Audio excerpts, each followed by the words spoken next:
Hello friends, कैसे हैं सब लोग। मैं उमेश, इंडियन एवरीवेयर में आप लोगों का फिर से स्वागत है। आज कुछ फिर से नए पासपोर्ट्स आ गए हैं जिनको चाहिए यूरोप का वीजा, सिंगन वीजा। यूरोप का वीजा है बोलेंगे तो जो वीजा एक कंट्री का लेंगे तो आप 28 कंट्री में घूम सकते हैं। तो ये वीजा लेना बहुत ही ईजी है। कुछ डॉक्यूमेंट्स लगते हैं जो मैं एक एक करके आपको बताऊंगा। इसका कोई इंटरव्यू नहीं होता है, आपको जाना होता है सारा डॉक्यूमेंट्स अरेंज करके वीएसएफ के ऑफिस में। वीएसएफ का ऑफिस बोलेंगे तो ये एक संस्था है जो मीडिएटर है हमारे और एम्बेसी के बीच में। इस जगह पे जाके हम सारा अपना डॉक्यूमेंट्स देते हैं, वो फिर एम्बेसी को देते हैं। तो हर एक कंट्री के लिए, जैसे आप इटली जाना चाहते हैं, जर्मनी जाना चाहते हैं, तो उसका बीएसएफ का ऑफिस में जाके उस जगह पे जाके आप अपना सारा डॉक्यूमेंट्स देते हैं। तो चलिए देखते हैं कि ये करने के लिए, वीजा लेने के लिए हमें क्या क्या करना होगा, क्या क्या प्रोसेस है, क्या क्या स्टेप्स है। तो चलिए शुरू कर। पहला काम करेंगे, हम जाएंगे बीएसएफ का वेबसाइट पर। जैसे मेरे को ऑस्ट्रिया का वीजा चाहिए तो मैं लिख दूंगा बीएसएफ ऑस्ट्रिया रियाद।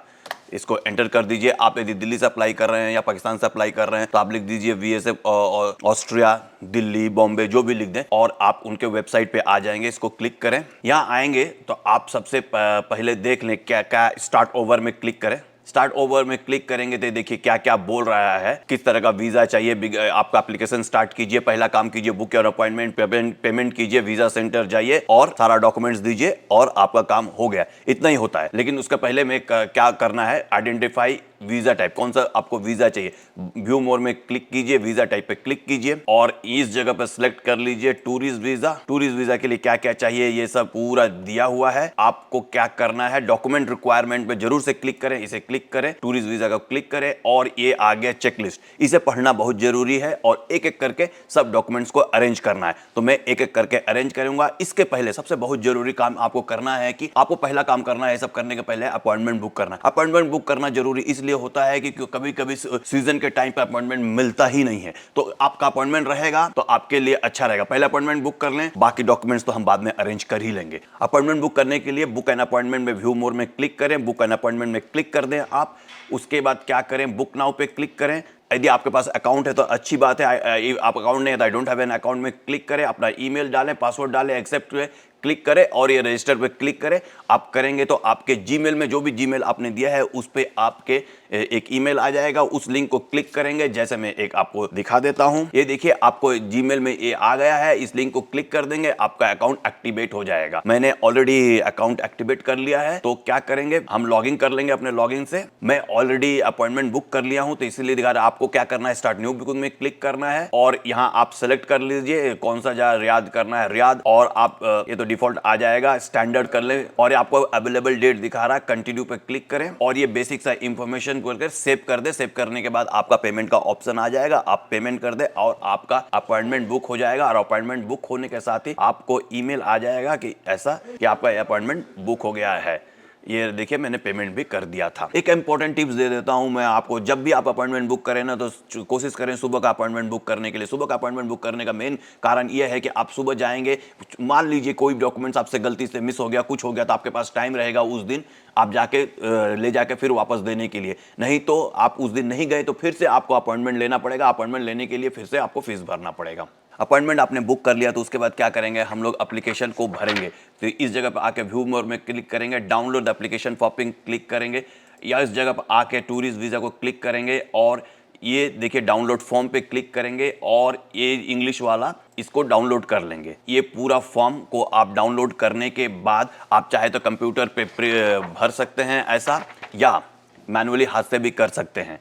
तो ये भरा हुआ फॉर्म में डिस्क्रिप्शन बॉक्स पे लिंक दे दूंगा, वहां से आप जाके चेक कर सकते हैं। तो ये फॉर्म भर लेंगे। उसके बाद क्या करेंगे, चेकलिस्ट में जाएंगे, फॉर्म भर लिया। उसके बाद आपको एक चाहिए वो पासपोर्ट साइज फोटो जो वाइट बैकग्राउंड में होना चाहिए। उसके बाद चाहिए आपको ट्रैवल इंश्योरेंस। ट्रैवल इंश्योरेंस बहुत जरूरी है, उसके बिना काम नहीं चलेगा, तो आप एक ट्रैवल इंश्योरेंस भी ले लें। उसके बाद आपको चाहिए एयर टिकट और होटल बुकिंग। एयर टिकट आपको कंफर्म एयर टिकट नहीं चाहिए, आप इसके लिए आप किसी ट्रैवल एजेंट से कांटेक्ट कर सकते हैं और उनसे आप बोल सकते हैं एक जस्ट बुकिंग चाहिए, आप बना लें। उसके बाद आप क्या कर सकते हैं, आपको होटल बुकिंग चाहिए तो उसके लिए भी आप कंफर्म होटल बुकिंग नहीं चाहिए। आपके एक जाइए booking.com किसी भी वेबसाइट पे जाइए, जो भी डेट आप जाना चाहते हैं तो उस जिस डेट का आपने ट्रैवल टिकट लिया है, एयर टिकट लिया है, उसी के मैच करते हुए होटल बुकिंग भी कर ले। बुकिंग करने के तुरंत प्रिंट कर लें और उसके बाद तुरंत वो बुकिंग को कैंसिल कर दे इमीडिएटली। इंडिया से अप्लाई कर रहे हैं तो आपको एक लेटर लिखना होगा कि आप ऑस्ट्रिया किस लिए जाना चाहते हैं।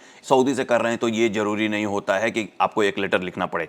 हाँ, आप सऊदी से अप्लाई कर रहे हैं तो आपको अपनी कंपनी से लेटर लेना पड़ेगा कि आप इस जगह में जॉब करते हैं, आपकी सैलरी कितनी है, और आपके साथ यदि आपकी फैमिली जा रही है तो वो भी, उनका भी डिटेल्स लिखना पड़ेगा। आप अपना ही डिटेल्स लिख के छोड़ देंगे तो आपको वीज़ा मिल जाएगा, आपका फैमिली को नहीं मिलेगा।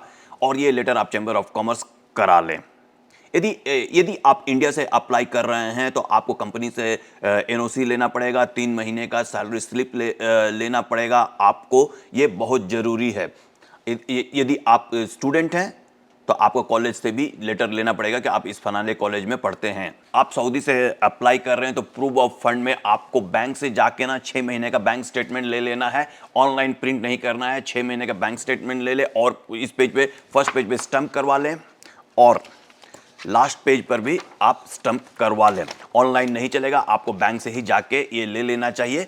6 महीने का लेंगे तो अच्छा रहेगा। किसी किसी एम्बेसी में 3 महीना का मांगते हैं, किसी में 4 महीना का मांगते हैं, तो मैक्सिमम 6 महीना मांगते हैं। सेफ साइड में रहिए, 6 महीना का ले लीजिए। यदि आप इंडिया से अप्लाई करते हैं तो आपको 3 महीने का बैंक स्टेटमेंट चाहिए। आपको चाहिए ITR, 3 साल का जरूरी है, क्योंकि इंडिया में बहुत से लोग, पता है आपको क्या करते हैं, इससे उसे अपने फंड डलवाते रहते हैं, तो इसलिए टैक्स पे रिटर्न चाहिए 3 साल का। और आप जैसे आप अपना पासपोर्ट दे रहे हैं ना, तो पासपोर्ट का कॉपी भी आपको देना होगा, ये भी आप कर लें।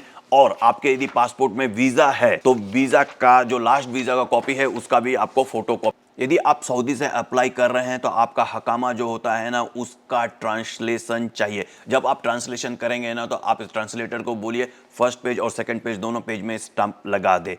ये हो गए आपको नेसेसरी डॉक्यूमेंट्स आपके वीज़ा के लिए। ये जैसे मैं बता दूं कि ये जो डॉक्यूमेंट्स है, आपको सिर्फ जाकर डॉक्यूमेंट्स देना होता है बीएसएफ का ऑफिस में। यूएस एम्बेसी का जैसा कोई इंटरव्यू नहीं होता है।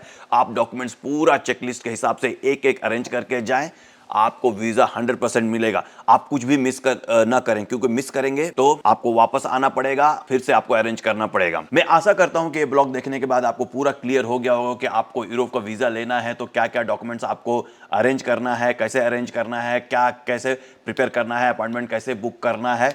और इसी तरह के और सारे वीडियोस देखने के लिए आप मेरे चैनल पर विजिट कर सकते हैं। यूएस रिलेटेड वीजा का बहुत सारे वीडियोस हैं। तो मैं आशा करता हूं कि आपको सारे ब्लॉग अच्छे लगेंगे। देखने के लिए बहुत बहुत शुक्रिया। Until then take care guys, see you soon. यदि आप मेरे चैनल पर नए हैं तो प्लीज लाइक एंड सब्सक्राइब भी जरूर कीजिएगा।